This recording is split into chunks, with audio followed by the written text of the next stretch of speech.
Audio Jungle.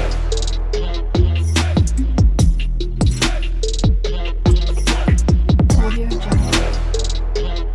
More വ്ളോഗ്സിൻ്റെ പുതിയൊരു വീഡിയോയിലോട്ട് എല്ലാവർക്കും സ്വാഗതം. അപ്പോൾ ഇതാ അച്ചുവിന് ഇന്ന് സ്കൂളില്ല. അച്ചുക്കുട്ടനും ഇവിടെ ഉണ്ട്, പക്ഷെ എന്നാലും ആൾ കളിക്കാൻ പോകുന്നു പറഞ്ഞൊക്കെ ഇരിക്കുവാണ്ടോ, കുളിക്കാൻ പോയേക്കുവാണ്. അപ്പോൾ നിമോ ചേട്ടൻ ജോലിക്കൊക്കെ പോയി രാവിലത്തെ കാപ്പിപ്പൊടി എല്ലാം കഴിഞ്ഞു. ഞാനപ്പോൾ ഇതാ അമ്പൂനൊന്ന് കുളിപ്പിച്ച് ഉറക്കി ഒരു അരമണിക്കൂർ ഉറങ്ങിക്കാണും. അതൊക്കെ കഴിഞ്ഞ് ആൾ എഴുന്നേറ്റ് ഇതാ ഞാൻ പിന്നെ ഇന്നപ്പോൾ കറി വയ്ക്കുന്നത് പയർ മെഴുക്ക് പുരട്ടിയും പിന്നെ ഉണക്കമീനുണ്ട്. അപ്പോൾ ഉണക്കമീനും കൂടി റെഡിയാക്കാമെന്നുള്ള ഒരു പ്ലാനിങ്ങിൽ അങ്ങനെ ഞാൻ എന്താ അമ്പുമായിട്ടിരുന്ന് പയറും പിന്നെ ചെറിയ ഉള്ളി ഞാൻ കുറേ നാളായി വാങ്ങിച്ചു വെച്ചിട്ടുണ്ട്. എനിക്കത് ക്ലീൻ ചെയ്യാനുള്ള ടൈം കിട്ടാറില്ല.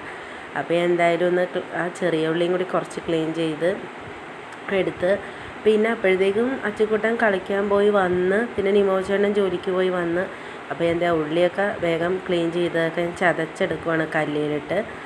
അവർ രണ്ടും വന്നു കഴിഞ്ഞാൽ പിന്നെ അമ്പു അവരുടെ ഒപ്പം അങ്ങോട്ടും ഇങ്ങോട്ടൊക്കെ പൊക്കോളും, കുഴപ്പമൊന്നുമില്ല. ഞാൻ ഒറ്റയ്ക്കാണെങ്കിൽ ആൾ എൻ്റെ അടുത്ത് തന്നെ നിൽക്കും, അല്ലെങ്കിൽ അങ്ങോട്ടും ഇങ്ങോട്ടും.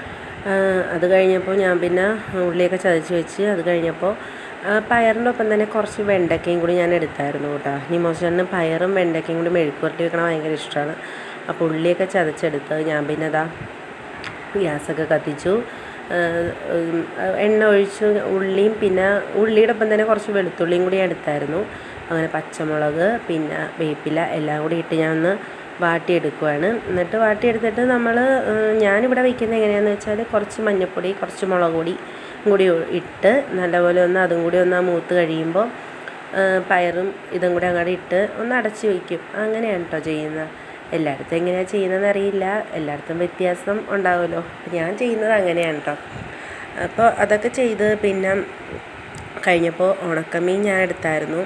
ഉണക്കമീൻ കുറേ നാളായി ഇവിടെ മേടിക്കണം ഇങ്ങനെ വറുക്കണം എന്നൊക്കെ പറഞ്ഞിരിക്കുന്നത്. അപ്പോൾ ഞാനങ്ങനെ ചെയ്യാത്ത കാരണം എനിക്ക് പിന്നെ അതിനെക്കുറിച്ച് വലിയ പിന്നെ അമ്മ ചെയ്ത് കണ്ടിട്ടൊക്കെയുണ്ട്. എന്നാലും ഒരു നിമോചനം പറഞ്ഞപ്പോൾ പിന്നെ വാങ്ങിച്ചുകൊണ്ടും വന്ന് അങ്ങനെ അപ്പോൾ ചെയ്തതാണ്. പക്ഷെ നല്ല ടേസ്റ്റൊക്കെ ഉണ്ടായിരുന്നു.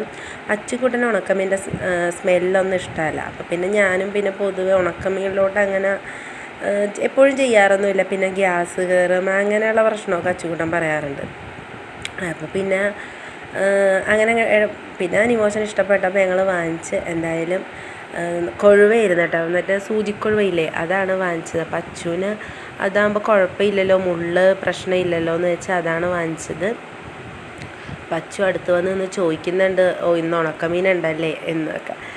അച്ചുവിന് ഇന്ന് സ്കൂളുണ്ടായിരുന്നില്ല, അത് കാരണം അച്ചുകൂട്ടനിന്ന് അച്ഛൻ വന്ന സമയമായപ്പോഴത്തേക്ക് അച്ചുകൂട്ടൻ എന്തായാലും കളിക്കാൻ പോയി വന്നു കേട്ടോ. ആൾക്ക് വീട്ടിൽ ഇരിക്കാൻ വലിയ ഇൻട്രസ്റ്റ് ഇല്ല. എന്നാന്ന് വെച്ചാൽ ഇവിടെ കൂട്ടുകാരൊക്കെ ഉള്ള കാരണം അവരുടെ സ്കൂളിൽ വേറെ കുട്ടികളൊക്കെ എക്സാം നടക്കുന്ന കാരണം ഇവർക്ക് അവധി കൊടുത്തതാണ്.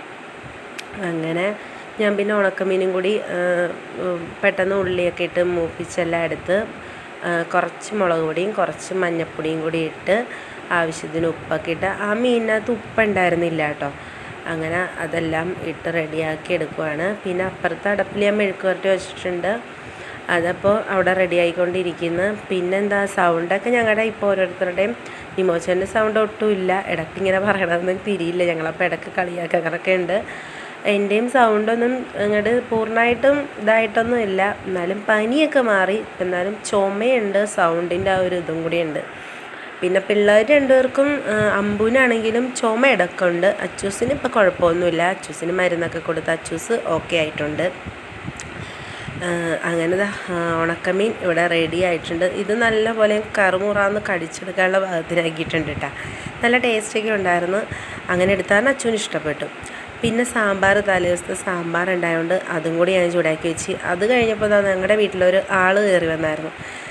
ഇതെവിടെ നിന്ന് വന്നതാണെന്ന് അറിയില്ല കേട്ടോ. ഇവിടെ കുറേ പൂച്ചകളുണ്ട്. അപ്പോൾ ഇതും ഇനി മീനിൻ്റെ മണം കേട്ട് വന്നാണോ എന്നറിയില്ല പൂച്ച. പക്ഷെ ഒരു പാവം പൂച്ചയാണ് കേട്ടോ. അച്ചുവായിട്ട് എന്തോ പെട്ടെന്ന് കൂട്ടായി.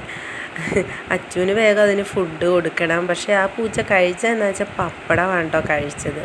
ഉണക്കമീൻ കൊടുത്തിട്ടൊന്നും കഴിച്ചില്ലായിരുന്നു. എവിടെ നിന്ന് വന്നതെന്നൊന്നും അറിയില്ല കേട്ടോ. പിന്നെ അമ്പൂനും കണ്ടപ്പോൾ അത് ഭയങ്കരമായിട്ട് ഇഷ്ടപ്പെട്ടു പൂച്ചേനെ കണ്ടപ്പോൾ. പച്ചക്കുട്ടൻ പറയും പാവം ഉണ്ടല്ലേ ഇവിടെ നിർത്താമെന്നൊക്കെ പറയുമായിരുന്നു. പക്ഷെ ഞങ്ങളുടെ ഇവിടെ പൂച്ചേനെ ഞങ്ങൾ ഒരെണ്ണം മുമ്പേ വളർത്തിയായിരുന്നു, ലക്കി എന്നാണ് അതിൻ്റെ പേര്. അത് പിന്നെ ചത്തുപോയി. പിന്നെ ഞങ്ങൾ പൂച്ചേനെ അധികം അങ്ങോട്ട് അടുപ്പിക്കാറില്ല. ഇതിപ്പോൾ അങ്ങനെ പ്രത്യേകിച്ച് ഒന്നും നമ്മൾ കൊടുത്തൊന്നുമില്ല, എന്നാലും വന്ന് ആൾ കഴിച്ചിട്ടും പോയി. അങ്ങനെ ഞങ്ങളിതാ ഊണ് കഴിക്കാൻ പോവാണ്. ഉണക്കമീനും സാമ്പാറും പിന്നെ മെഴുക്ക് പുരട്ടിയും കൂടി. അതൊക്കെ കഴിഞ്ഞു. ഞാൻ പിന്നെ അമ്പൂനെ കുറച്ച് നേരം ഊണെല്ലാം കഴിഞ്ഞ് 1 മണിക്കൂറൊന്ന് ഉറക്കിയായിരുന്നു. അങ്ങനെ ഉറങ്ങി എഴുന്നേറ്റ് കഴിഞ്ഞപ്പോൾ ഞാനും കിടന്നായിരുന്നു കേട്ടോ അമ്പൂൻ്റെ കൂടെ കുറച്ച് നേരം. അത് കഴിഞ്ഞപ്പോൾ രാവിലത്തെ പുട്ട് ഉണ്ടായിരുന്നു. അപ്പോൾ അച്ചു കളിക്കാൻ പിന്നെ ഉച്ച കഴിഞ്ഞൊരു 10-15 മിനിറ്റത്തേക്ക് പോയായിരുന്നു. അങ്ങനെ പോയി വന്നപ്പോഴത്തേക്ക് ആ പുട്ട് ഞാൻ ജസ്റ്റ് ഒന്ന് ഒരു പാനിലോട്ടൊന്ന് ചൂടാക്കി ഒന്ന് മുരിച്ചെടുക്കണ പാകമായപ്പോൾ ആ കടലയും കൂടി അതിനകത്തോട്ട് ഇട്ട് ഒന്ന് നല്ലപോലെ ഒന്ന് ഫ്രൈ ആക്കി എടുക്കണ്ട. നല്ല ടേസ്റ്റ് ഉണ്ടായിരുന്നു. അച്ചുക്കുട്ടിന് വന്നു കഴിഞ്ഞപ്പോൾ അച്ചുക്കുട്ടിന് ഇഷ്ടപ്പെട്ടായിരുന്നു. രാവിലത്തെ പുട്ടായിരുന്നു. അപ്പോൾ ഈ പുട്ട് മാത്രമായിട്ട് കൊടുക്കുമ്പോൾ ആൾക്ക് ചിലപ്പോൾ ഇഷ്ടപ്പെട്ടില്ലെങ്കിലോ, എപ്പോഴും രാവിലെയും അങ്ങനെ ആയിരുന്നല്ലോ എന്നുള്ള ഇതിൽ ഒരു വെറൈറ്റിക്ക് ഇങ്ങനെ ആക്കിയതാണ്. എന്നിട്ട് കുറച്ച് മല്ലിയിലയും കൂടി ഇട്ട് നല്ലോണം സെറ്റാക്കി എടുത്ത് ചായയുടെ കൂടെ, പക്ഷേ ഇത് ചൂടോടുകൂടി കഴിക്കണം കേട്ടോ, നല്ല ടേസ്റ്റായിരുന്നു. ഇങ്ങനെ കഴിച്ചപ്പോൾ ഞങ്ങൾക്ക് എല്ലാവർക്കും ഇഷ്ടപ്പെട്ട്. അപ്പോൾ ഞാൻ മല്ലിയിലയും കൂടി ഇട്ടായിരുന്നു അതിൻ്റെ കൂടെ തന്നെ. പിന്നെ എൻ്റെ വീഡിയോസൊക്കെ ഇഷ്ടപ്പെടുവാണെങ്കിൽ ലൈക്ക് ചെയ്യാനും സപ്പോർട്ട് ചെയ്യാനും മറന്നു പോകരുത്. ലൈക്ക് ചെയ്യാൻ ആരും മറന്നു പോകരുത്. പിന്നെ വീഡിയോസിനെ കുറിച്ചുള്ള അഭിപ്രായങ്ങളൊക്കെ കമൻറ്റ് ചെയ്യണം.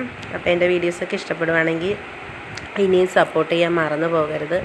അങ്ങനെ ഞാൻ നല്ലപോലെ അത് ഒന്ന് പൊരിച്ചെടുത്തു. പക്ഷേ ഇങ്ങനെ ആക്കിയെടുത്തപ്പോൾ നല്ല സ്മെല്ലായിരുന്നു കേട്ടോ. അച്ചു ആദ്യം വിചാരിച്ചത് എന്താ സംഭവം എന്നാണ്. പിന്നെ ഞാൻ പ്ലേറ്റിലൊക്കെ ആക്കി കട്ടനും കൂടി ഇട്ട് ഞങ്ങളെ പിന്നെ ഈ ചായയൊക്കെ കുടിക്കാൻ പോകണം. അച്ചുവിന് ഇനി ട്യൂഷന് പോകണം. അച്ചുവിന് ഇനി ചായ കുടിച്ചിട്ട് വേണം ട്യൂഷന് വിടാനായിട്ട്. അപ്പോൾ എൻ്റെ ഒരു ദിവസത്തെ വിശേഷങ്ങളാണ് ഇതിനകത്ത് വീഡിയോയിൽ കൂടെ ഉൾപ്പെടുത്തിയിട്ടുള്ളത്. അപ്പോൾ വീഡിയോസൊക്കെ ഇഷ്ടപ്പെടുവാണെങ്കിൽ ലൈക്ക് ചെയ്യാനും സപ്പോർട്ട് ചെയ്യാനും മറന്നു പോകരുത്. മറ്റൊരു വീഡിയോ ആയിട്ട് കാണുന്നവരെയും എല്ലാവർക്കും ബൈ.